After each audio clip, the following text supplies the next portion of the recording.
Hunter O'Haney, and I'm the director of the Stonewall National Museum and Archives here in Fort Lauderdale, Florida, and very happy to see everybody here this evening. And I want everyone to say hello to our guest, Margaret Sartor. Hello, how are you? Nice to see you.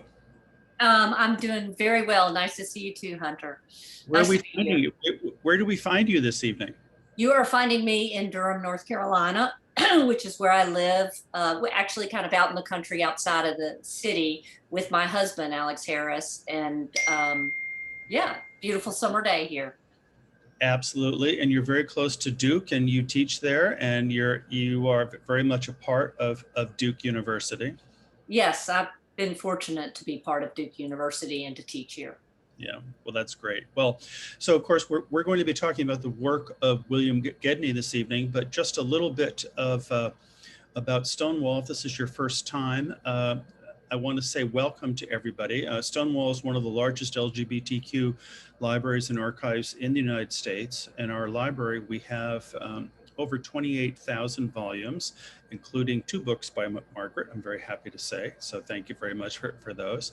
And in the archive, we have over 6 million pages of gay history going back to about 1950 to the present day. It's 2,700 linear feet. And if you imagine that, it would go all the way up one side of the Empire State Building and all the way down the other side. And so it's a whole bunch of gay history. And for me, it's important because it does represent a community that I belong to, but it's also important because it does represent American culture from the last quarter of the 20th century into the first quarter of this century. And so it's important for you to be able to come and see that. We are open every day, or we're open 6 days a week, Monday through Saturday. You can visit us at our website at stonewall-museum.org. And we have 2 exhibitions up right now. One is called The Saint, which is, again, both exhibitions are from our archives, but The Saint is about a disco in New York, which is very possible that William Gedney went to. It was there, opened in 1980 in the East Village. And it was the place that a lot of gay men went to, and they listened to music and saw other people. And it was really just a great experience. So that exhibition is going on right now in the Hester Gallery. And then also in the Ross Gallery, we have Off Our Backs, which is early lesbian publications from 1957 to 2000. And again, all of those are from our archives as well. So if you are in South Florida, please stop by and see both of those shows. We'll be switching them out. Probably next week we'll be done. The next big show we're doing is called Don't Ask, Do Tell, the history of the relationship of the United States government, and particularly the military, with LGBTQ people. And the other exhibition we're working on right now is called Misinformation, which is how misinformation about science, and particularly having to do with HIV and AIDS in the 1980s, was spread through the gay press from 1981 until about 1989. And it's really part of what we understand today with regard to COVID, that we've heard so many different things that were going on.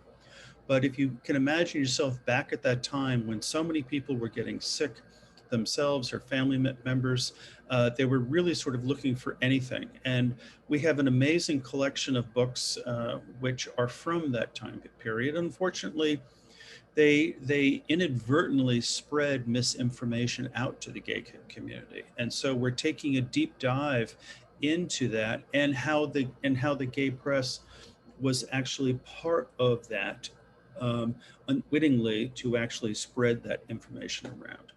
So those shows will both be up. I suspect that they will both be up by the first week of May. So again, we are here in Fort Lauderdale, Florida. The website is stonewall-museum.org. And if you would like to get our weekly newsletter, you can sign up there. I promise we won't ask for too much money too many times. But like any nonprofit, we have to do that stuff. I would like to say hello to my colleague, Emma. You're behind the scenes there somewhere. And so, Emma, if you can say hello. Hi, Emma. Thank you. Hope you're having a good night. Definitely am. I'm really excited for this talk, and I'm happy to help out tonight. Thank you. We're very happy to have you here as well. So thank you, Ima. So I think that those are all of the, oh, one last thing I want to say is that hello to all of our friends on Facebook. Happy to have you all here. And of course, this talk is being recorded.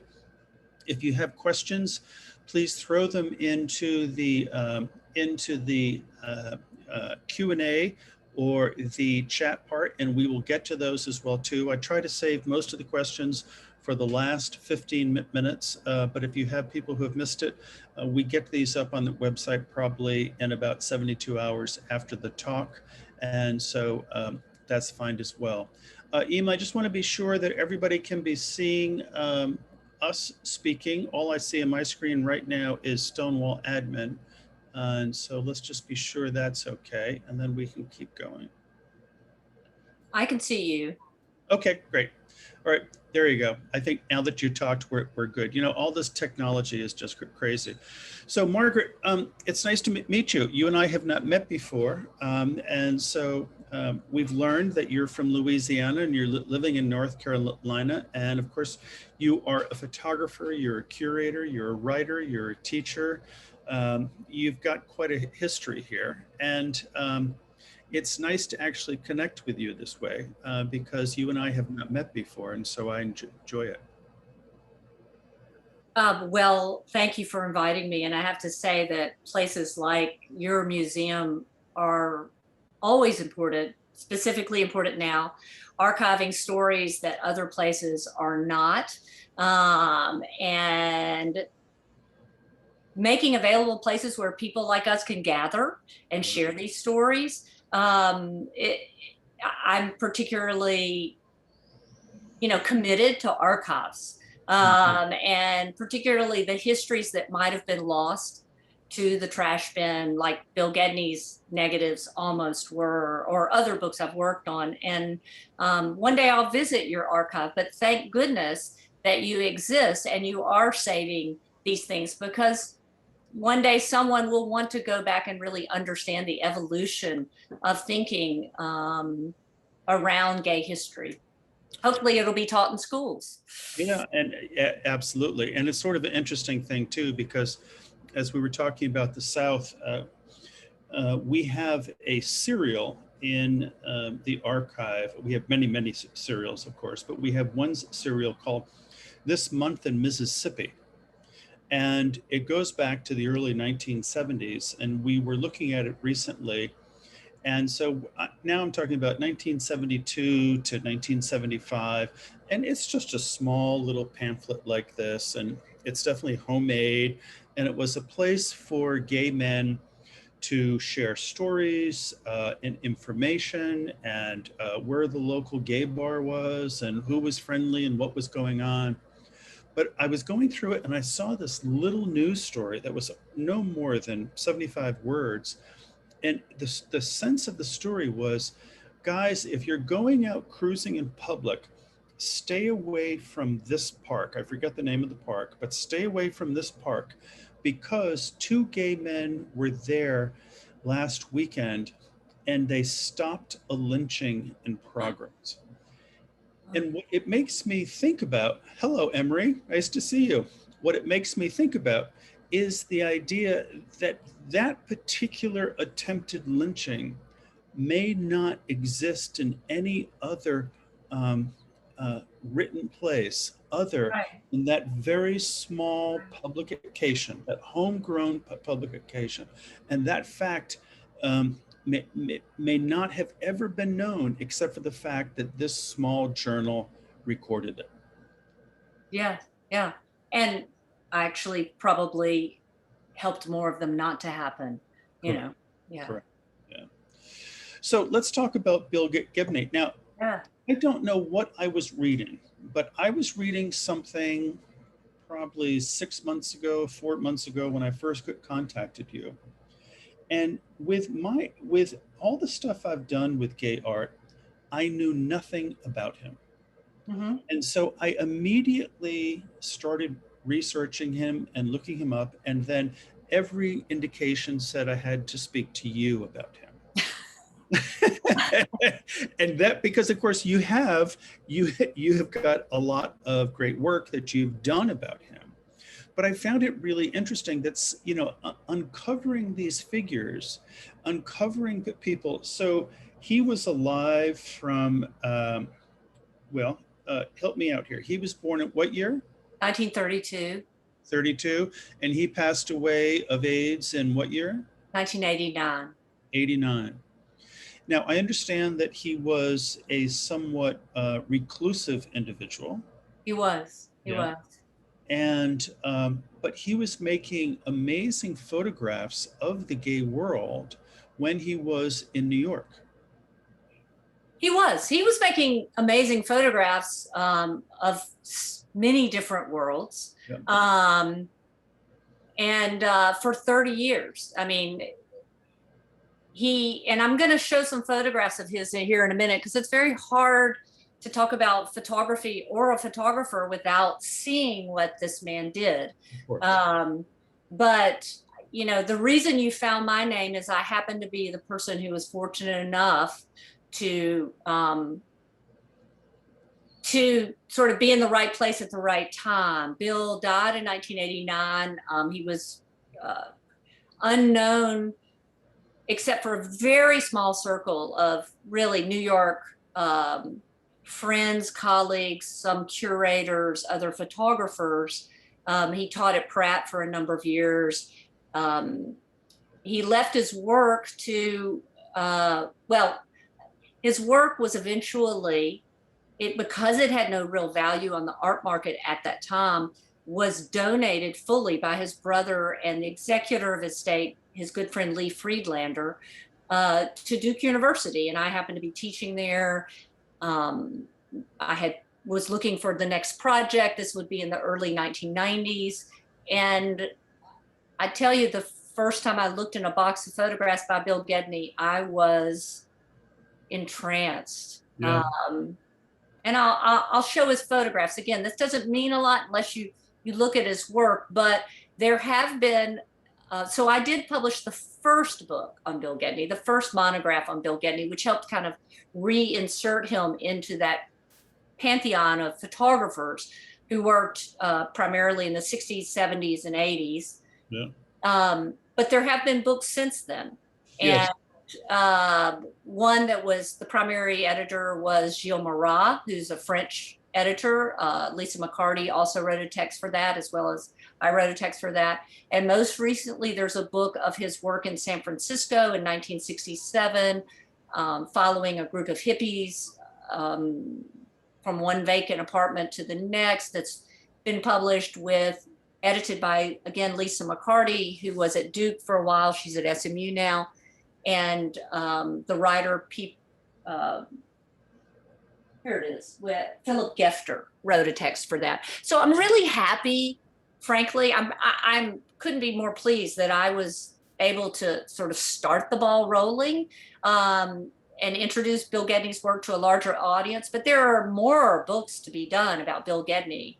And again, I kind of think that's part of what I'm saying, in the sense that he is one of those which is not fully known. And I think about the period of time, and so he was making work in New York probably at the same time that Peter Hujar was making work, and they were both equally poor probably at the same time. And right, and so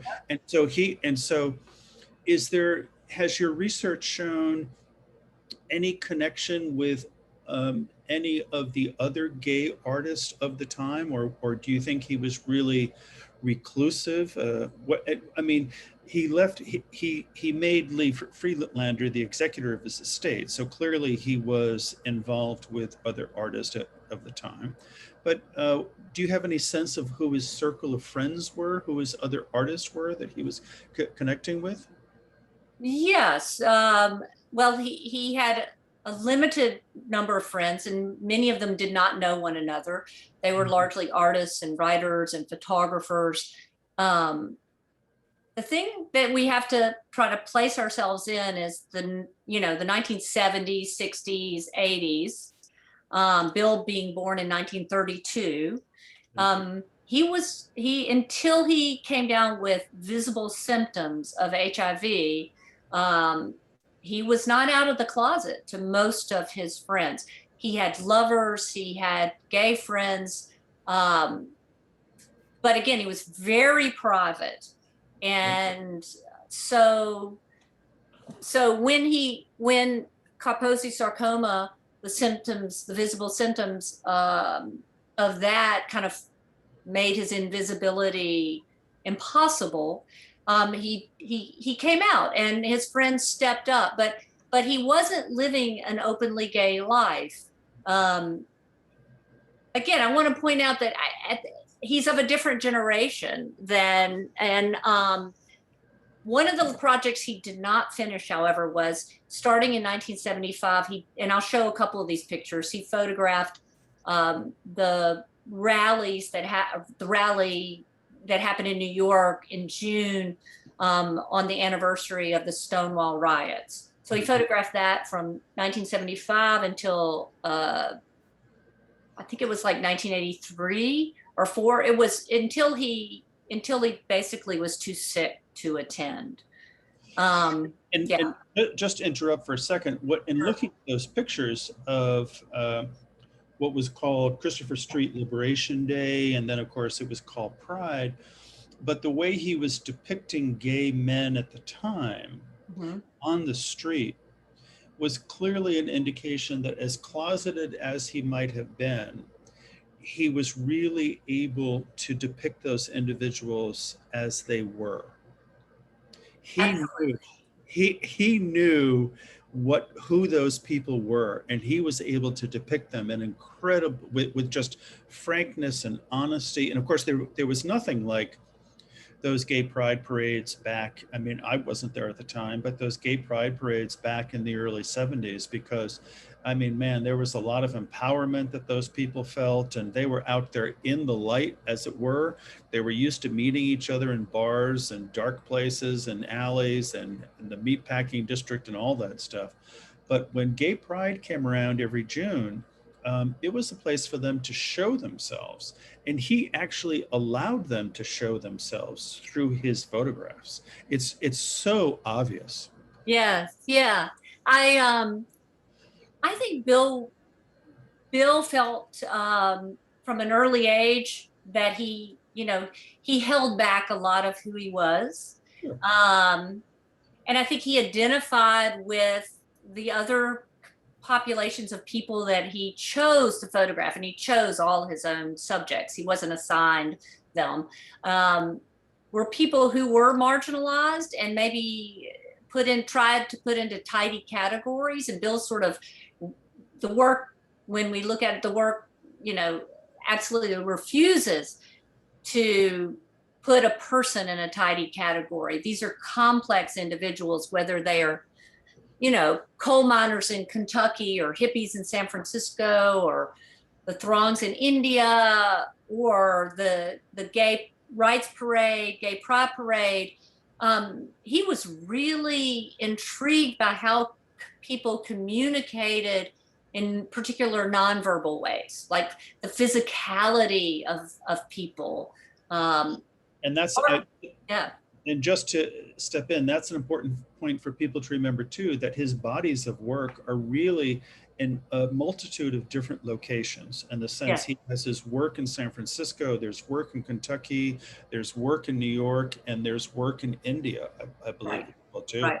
And so there are big bodies of work in each of those places that are really reflecting the communities that he saw around him. Yes. Do you want me to give you some biographical background and some pictures? Do you mind if I share my screen to show some of Bill's pictures? Yeah, let's do it. Okay, that sounds great. This may take me just a second.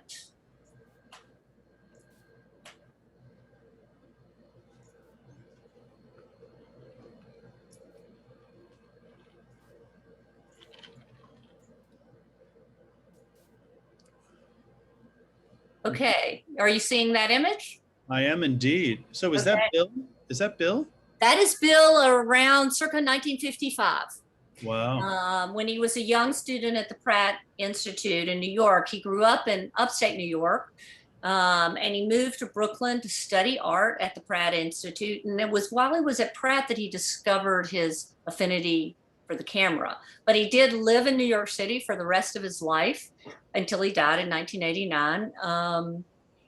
And in 1992, this archive of 30 years of work was donated, correspondence, negatives, work prints. It was something like 51.3 linear feet of items were donated to Duke. And that was when I became aware of Bill Gedney. And of course, now Bill Gedney is part of my family. Yeah. You feel free to interrupt me anytime you want. This is a photograph Bill made in Brooklyn in 1969. And yes, as you said earlier, Bill lived a very private life. He also lived a very frugal life, like Peter Hujar, as you just said. And for the most part, it was a very solitary life. Outside of making a living by teaching photography at Pratt and other schools like Yale and Cooper Union, most of his time and energy was spent pursuing his own work. Personally, I think Bill Gedney was a man on a search. And what he found, what he eventually became his subject as a photographer, was this persistent evidence of a basic human truth, and that is the inevitable solitariness of the individual life. And I'll talk more about this, but that sense of loneliness is only part of the picture of Bill Gedney, because what makes his vision distinctive is that he combined that with that awareness he had of the solitude of the individual with this incredible appreciation for the beauty of the human figure. And he found it wherever he photographed. He found it here in Eastern Kentucky. He found it in the throngs of the streets of India, the commerce of life on Coney Island, following young hippies in San Francisco. Yes, did you have a question, Hunter? No, I'm just saying, oh, I mean, some images are so striking. They're so beautiful, I know. I'm so happy whenever I have an opportunity to introduce Bill Gedney's photographs to people. This is a photograph that he made in Chicago in 1966. He was at the time 35 years old, and he had recently received a Guggenheim Fellowship that allowed him to take a year and travel across the country with his camera. On his application for the Guggenheim, he wrote simply that he planned to do, quote, photographic studies of American life. And so let me interrupt there, because I think that's such an amazing thing. When you think about his accomplishments, he won a Guggenheim, he won a Fulbright Fellowship, he won an NEA grant when those things actually existed for individual artists. And yet, what's interesting, it sounds like he was just so shy about expressing what he was doing, but what the panels and juries saw, where they saw the magnitude and the power of the work that he actually made. Yes, they absolutely did. And you know, I think what Bill Gedney was out there looking for, what he was finding, these studies of American life, you know, reflect the kind of person that really, he didn't have a lot of skills in self-promotion. I think that's one way to put it. I mean, look at these moments. They're so quiet. They're not shocking. They're not incredible. He didn't use any odd perspectives or tricks of lighting. They're just very straightforward and sympathetic views of what we easily recognize to be moments in the real world.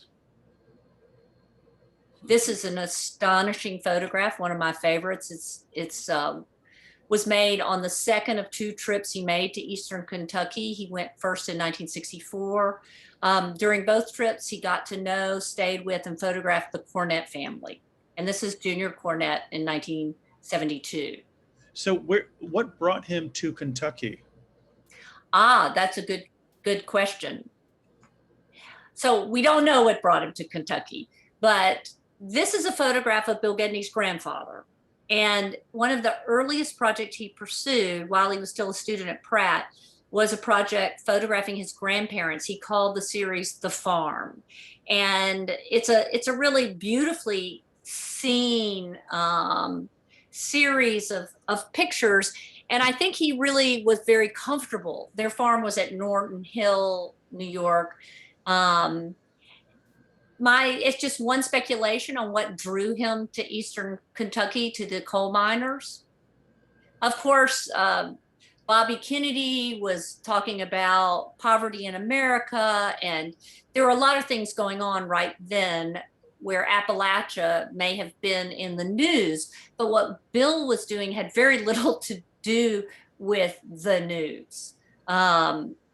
We look at these pictures now, they have just as much meaning. They will in 100 years. And they are just as powerful as a Dorothy Lang photo, or I mean, any of the sort of people whose names might be well known. These are such incredibly powerful images. And you know what drew him to the Cornett family once he found them? I think it was probably this physical, visible connectedness of the family members. There was the father, Willie, who's pictured, who's in this picture, and one of the sons. There were 12 children, but this sort of affectionate, sometimes ungainly ballet. That's what I think of it as, almost a ballet of arms and cars and cigarettes. Yep. Another picture by Bill Gedney of the Cornett family. So I think one of the reasons he was so successful as a photographer is the source of that is the same reason that he was largely overlooked. I mean, somebody who can understand and render the sort of invisible, unsaid connections between people. And I think this was informed by the fact that he was a gay man, and looked for those kind of unsaid clues to the way people communicated what they wanted, who they cared about. But I think that quality of being able to be invisible and really see people is probably meant that he was, you know, he just didn't have those skills to promote himself.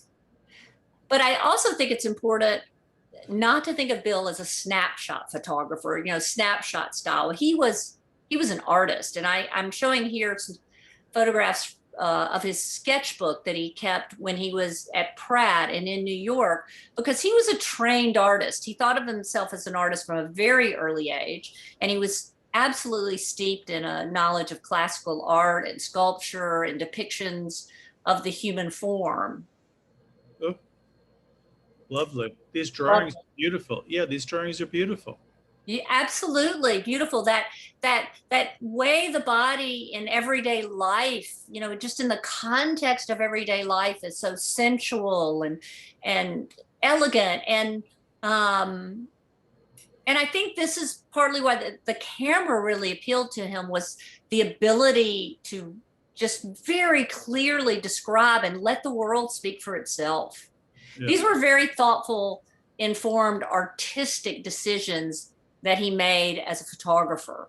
You can see it in a drawing. In a photograph, you think, oh, this may have just been utterly instinctive in the moment. Bill was a polymath. He was incredibly well informed and well read, and he knew what he was looking for. In fact, this is one of his earliest photographs. It was made when he was only 24 years old. It's in the archive. It's in New Orleans in 1956. But I put it in this talk because it foreshadows his more mature later work. It shows this fascination for the street, for the solitary person, the eloquence of the body. This is another picture made in Brooklyn. When I first looked at these pictures, it really didn't take me very long to reach the conclusion that he was an artist worth paying attention to. But part of what intrigued me is that he had been overlooked. I was looking at these pictures in the 1990s, and they had been made, this one was made in the 1960s. So eventually I came to sort of believe that the fact that he wasn't caught up in the machinery of and the politics of the art world actually helped him develop his way of seeing. Yeah, and just go back to that one picture, of course. Sure. What year was this again? This would have been around 1964. And what city is this? I think this is in Brooklyn. Yeah. Or it might have been in Manhattan. Some of the early work I'm less sure of. But what's interesting is that, you know, I mean, despite the obviousness of it, he totally nailed his version of a gay gaze in this particular image. And so regardless of what anyone wants to say about the existence of that or not, here he is simply trying to show an object of one's affection. Now, he probably never knew this person. This person very well might have just been a street hustler there. And there's a certain degree of obviousness about this picture, which is very clear. Yeah. However, he's actually showing this person as an individual and showing the gay gaze so clearly here. And to be doing it in 1966 before many other people were doing this. They were doing it in an intentional way, but he was doing it in a very unintentional way because this was not a model. He was simply getting somebody off the street. You know, this is where we learn about a photographer by looking at his work. Oh, this young, beautiful young man attracted Bill Gedney's eye. And that's what we feel. We feel Bill Gedney looking at him and seeing that he's beautiful, he's sensual. And I think, you know, he may have been hustling, but that's not what the message is about. The message is about, you know, this young, beautiful man on the streets communicating his sexuality. Yeah. Completely. Absolutely. Completely. So one of the other things that Bill did wherever he was, even in India, he photographed at night. And he loved this series of photographs that built over time of the night. This one was made in 1967 in San Francisco. He didn't really know what the series was about as he was pursuing it, but he wrote about it in his journals and his notebooks. And he wrote to a degree about sort of this idea of the metaphor of darkness and illumination as some sort of visual correlation to the human spirit. They're very beautiful. It may all, I'm sorry. Amazing, amazing. Yeah. And, you know, it may also be that Bill was out at night, you know, wherever he was. That's where gay life, you know, that's where gay individuals were finding other gay individuals, was out at night. Most of these pictures don't have people in them, but this was this world of light and darkness, shadow and illumination that he understood and responded to. And he also was very, I mean, this is showing him as an art student in the sense he was clearly affected by composition and by light and by darkness and by what he was putting on his camera.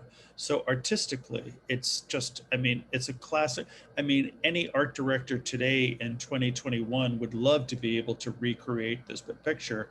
And he took this at that time. You know, I'm so glad you said that. First time I saw this photograph, I thought, that's a photograph. You know, it was many of Bill's pictures. This is a quiet image in its own way, but it is photographically, there is a perfection to this picture. And that car must be 15 feet long. And it's a Cadillac, and it's parked so perfectly between those two identical stoops. So yeah, but he saw this. He saw the potential, and he made this picture. Yeah, this is somebody who knew how to use a camera and knew what beauty was, knew what light was about. This is the India work is the work actually that he spent the most time in the field on. And I've been working with some other wonderful curators. This work, Shania Javari, who's at the Metropolitan, Devika Singh, who's at the Tate. The three of us collaborated to do an exhibit of the work from India. Hopefully one day there'll be a book.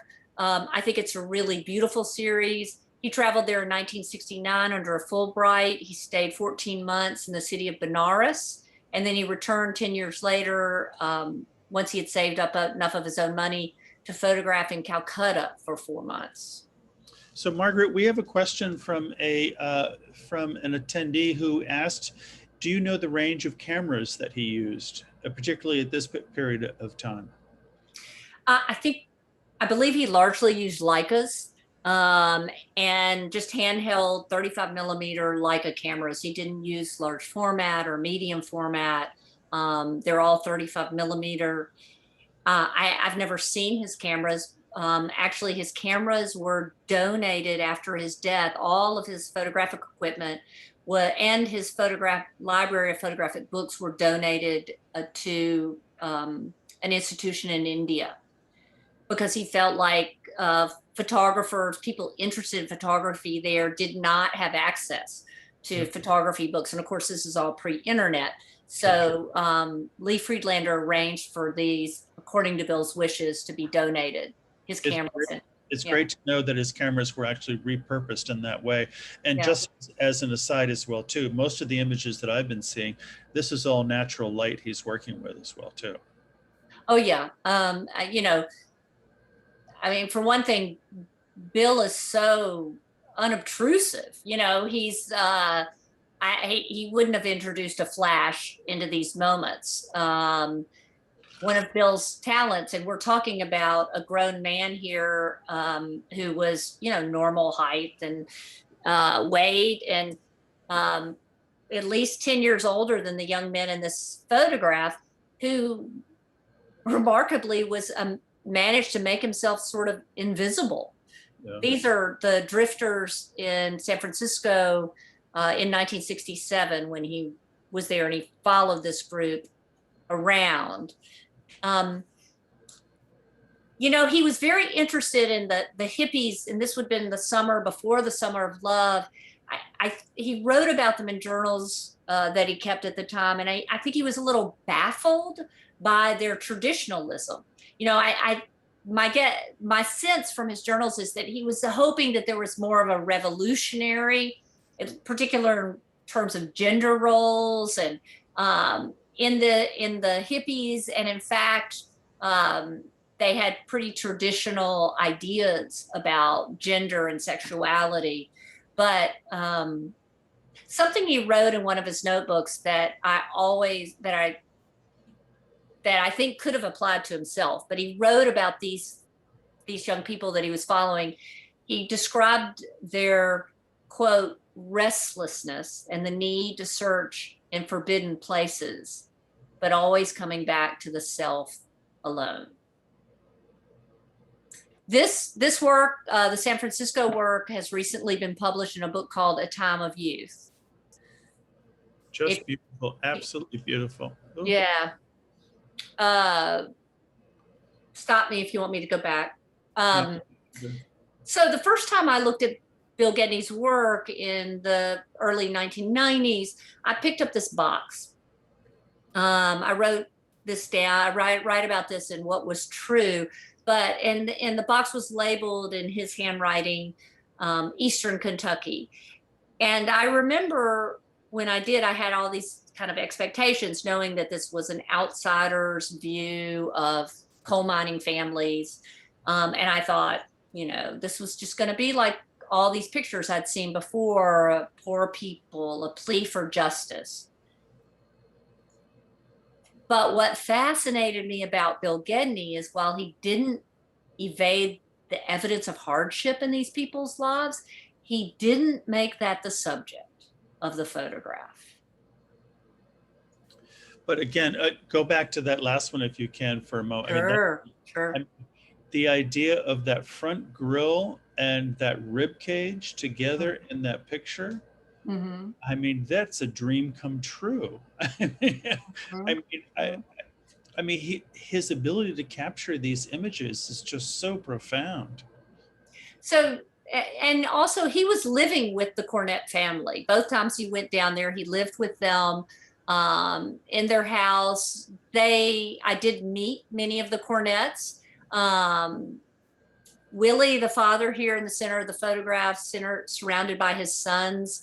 I met Willie. He came to Duke. We showed him the prints that were at Duke and arranged for the family to get a whole bunch of copies of some of Bill's pictures. So I was able to talk to them. And I think Willie said something to me like, you know, he could have come and stayed a lifetime, would have been okay with us. I mean, that's how they felt about Bill Gedney. So here's a man who can put people at ease with I think probably it was just that level of authenticity in Bill, you know, and the fact that he responded to authenticity in other people. But these folks were comfortable in just letting him photograph their lives. And he saw them. He saw these men. When I saw these pictures, this picture, he saw them so tenderly. Right. You know, the way their postures describe whole lives and their connections to one another, that rhythm of their bodies. It's just beautiful. Yeah, and this one, it's almost as if he's able to capture a language between those five people, that those of us who were there, who were mere mortals witnessing this, it would not be words that we would have understood, but he, and maybe not the five of them and the family understood, but he captured a language and a communication going on between them that is so profound. You said it exactly right. It's something, I mean, these people are all connected, and we can see that they understand each other, but you get the sense that very little is said out loud. Yeah. So I think it was the Cornett family. I think Bill's work actually more consistently reached its highest level during these 2 visits to Kentucky, which amounted to about 1 month of time, than in any other body of work. Although every body of work has this quality about it. Bill's ability, attention to the individual, his attention to the beauty of the body in everyday life. This is another series. I'm trying to give you just a kind of an overview of Bill. This was made from his window of his apartment in Myrtle Avenue in Brooklyn. He always worked in series. So we're not talking about somebody who's just looking for a quick, you know, great photograph. He liked to dive deep into people's lives. And he did a whole series of photographs from the exact same spot, looking out his window. And I'm just going to show 3 of them here. But again, you see the attention to the human figure, the way the figure fits into the landscape. And it's still just very much a recognizable moment in the real world.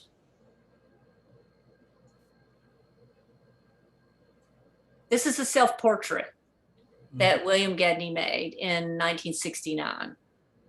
I think it's important because it's a reminder that photographs are, and I speak here as a photographer myself, photographs are always at some level a portrait of the photographer, and your face doesn't have to appear in the picture to acknowledge that part of the story you're telling is your own. And of course, here he is telling us the story of a certain amount of everyday decorum, with his shirt, his button-down shirt with the sleeves rolled up there, and his pleated pants. But then he's living in rather meager conditions. You see the small refrigerator over there to the left, and his unmade bed. And one can just imagine that this is a small room he had somewhere, or a small apartment. And you said 1966, 1967? 1969. 69.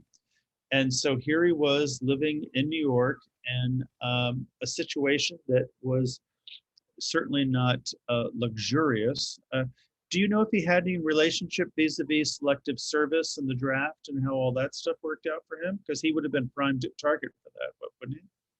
Well, that's a very good question. I don't know. I didn't find anything in the archive about that. So I think he was a little bit old for the Vietnam War, maybe. But he would have, he could have been pulled into the Korean War. Korean War, maybe he was a little, maybe he fell in between a bit. I'm not sure. But no, I mean, maybe he had a way. I'm grateful that however he avoided that, he did. But yeah, maybe being a student. Yeah. This is a picture made in Benares sometime between 1969 and 71. So this is one of the pictures we referred to earlier. This was made from this body of work that he never really finished photographing at the rally commemorating the Stonewall riots. This picture was made in 1979 in Central Park. But in the mid 1980s, Bill's health did begin to deteriorate. And his friends got together. They created a sort of a pipeline of care so that Bill could stay at home. And though he fought the disease, he tried to get into drug trials that were promising. He died at home in 1989. And you say that last picture was 79, right? Yes, that was 79. I think the last picture he made at the anniversary of Stonewall was in 83. Okay. When I was working on the book and over the years, I've spoken to a lot of people who knew Bill. I've talked to students who admired him, lovers who helped care for him at the end. Joseph Caldwell comes to mind. If you're out there, Joe, who was there at the end with Bill. But the stories that they told me revealed that there was always sort of this mystery surrounding Bill Gedney. And if he left behind journals and notebooks, and even in his writings, you can sense something held back. I think that's part of the power of the photographs, that tension. Bill Gedney's awareness of how the body speaks and how it speaks of what the heart wants or what the heart might want to hide. No one I met or spoke to about him felt like they really knew Bill Gedney. Even those closest to him accepted this resolute sense of privacy that he had. It was a gentle, but it was an intractable reserve. And where did he grow up? In upstate New York, in Greenville, New York. Siblings? He had a brother who was a scientist, and I was in touch with his brother for a while when I was working on this book, and they were close. He was very close to his parents. His parents lived for a long while. I'm trying to think if they had died I think they may have been alive when he died, or died not too long before that. He was very close to his grandparents. May have been played into why he wasn't out, was his clothes. He visited his parents often in upstate New York. Again, it's a hard to put ourselves back into that time. Yes, and of course, as many of us know, that there would be somebody might be not out to their family and friends and colleagues, but then they may have had a circle of gay friends that they only knew from bars or movie theater or hookup points, and those kind of things happen. And he did have relationships. I mean, I mentioned Joseph Caldwell, who's a wonderful writer and a wonderful human being. He and Bill were in a relationship when they were young. And Bill broke off that relationship, is my understanding, but they remained friends. And in the end, when Bill was sick, Joe stayed at his house with him and helped take care of him. So tell us a little bit about this beautiful young woman we're looking at here. This is one of the Cornett daughters. And, you know, I've always been struck by just the defiance in that look. And Bill allowing her to be herself. She's not vulnerable. And many of the pictures, the people are quite vulnerable. But she is sort of a young woman you have to reckon with. And there's that tension between her youth, her, and that stare, which says, yeah, here I am. And there's something about the stare and the grit on her nails. Yeah. At the same time, it's just, she's so powerful that she just, you know, he presented her in this powerful way that she was not someone to be fooled around with. And again, this is what I said earlier, where he doesn't evade by any means the fact that this young woman lived with her family was quite poor. He's not trying to hide that. It's just that it's an afterthought, really, when you look at the picture, because she's so real as a complex human being who we can know a little bit of, but we can't, you know, quite. She keeps us at bay. I always have this feeling of moving back and forth, like you can sort of know her, know as much of her as she'll let you know, but she is not a vulnerable, you know, person we feel sorry for. Right. This is one of her brothers. Again, Cornett family. Going back to something that I said earlier, I do think that as an artist, Bill was a man on a kind of a search, but I don't think his motivations were political or ideological. I think they were personal. And he chose his subjects, and he chose people who were, by choice or by circumstance, moving through or on the margins of society. But yet he's choosing individuals and creating images that are so profoundly beautiful. I mean, this could be a 15th century painting that we're looking at here. Always beautiful. Yeah. Bill understood the way light falls across shoulders and arms and faces. He understood just the inherent beauty of the way human beings move through the world physically. And he looked deeply at the complexity of people. He doesn't presume to know everything about this boy by any means. You know, we sense that he is an individual with his own secrets. Sure. But beauty, Bill never made anyone look ugly. Yeah.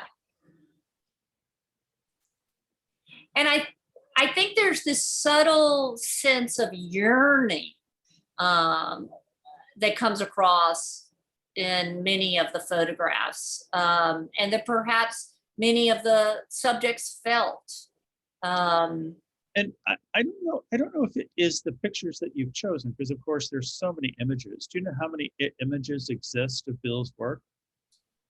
Well, it depends on what you're talking about in terms of final prints or work prints, but there are many pictures that he took to the final form of a beautiful final print. I don't, you know, thousands. Yeah, sure. 30 years of work. But again, I don't know if it's the pictures you've selected here or if it's a theme through his work, but there's also something in his work that I'm seeing from what you're showing us which is about something unresolved in youth.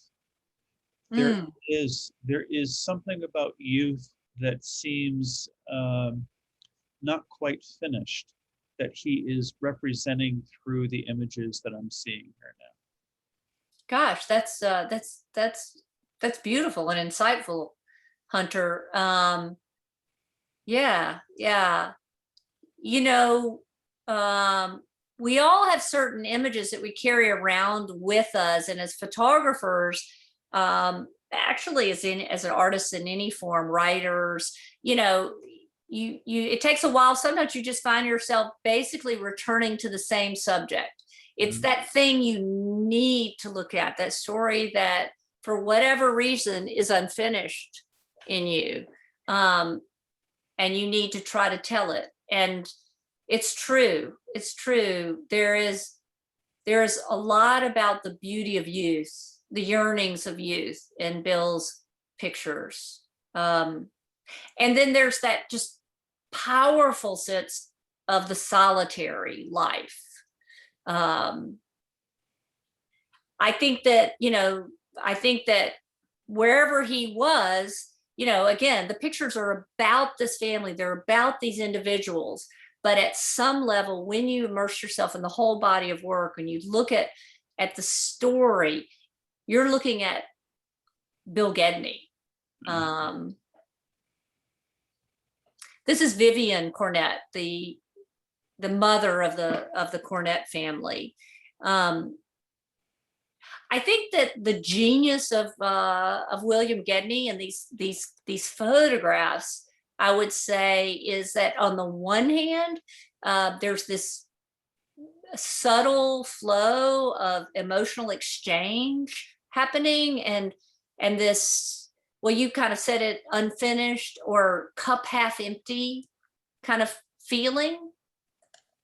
But then on the other hand, these lives are simply brimming with a sense of grace. They're not pictures of social conditions, they're pictures of people and the complexity of whose lives are often overlooked. He saw people with great sympathy, but he also saw them from a place apart, not quite among his subjects, but not entirely separate either. And again, in this picture, we're seeing his control of light in a way that is like second to none here. I mean, this is such a beautiful composition and use of light in a photograph here that is so striking. Well, we just have a few minutes left. Folks, if you have any questions, now's the time to throw them into the chat or the Q&A, and be sure to let people know that this talk will be available through stonewall-museum.org, and also it's available on Instagram as well, on Facebook as well too. And so maybe we can kind of scroll through these. So I know that you said that he did a lot of work around the gay pride marches. Do you know if he did any work in the piers in New York? Let me just go back to, that was really nice to be able to show you those pictures and talk to you about them. Not to my knowledge, no. And he didn't, I don't think that he had a circle of gay friends necessarily. I think he had a circle of artist friends, writers, photographers. He was very interested in theater. He was incredibly well read. But I mean, the fact that he was gay, I think, deeply informs that sense of solitariness, even alienation, that comes across in his pictures. I think the fact that he could read people so well may have been because he learned to do it from a very young age. I also think that photography, he was this naturally reclusive person, and I think photography saved him. Like, I think that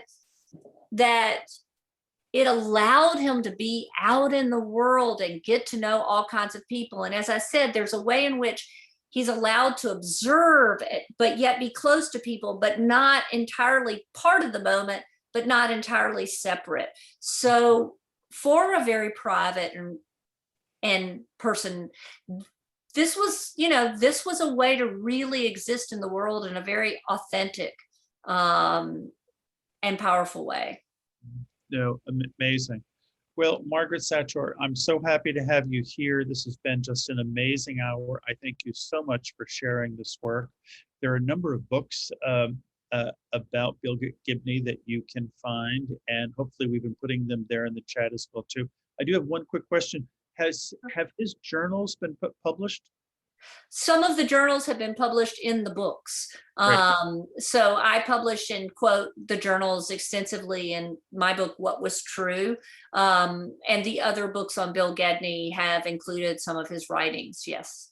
Great. Well, so folks, pay attention to those, because I think if you can read some of those journals, you're going to learn a tremendous amount. I want to say hello to my colleague, Ema. Are you back there somewhere? Ema, I think you're there. Thank you for all your great help. Thank you, Ema. It was nice working with you. Nice working with you. Yes, it's great to see you. And everyone, thank you for being here. Again, if you don't get our weekly newsletter, it's just go to stonewall-museum.org and you can sign up for it. And I believe we have another talk lined up for next week. And of course, all of these you'll be able to see on our website.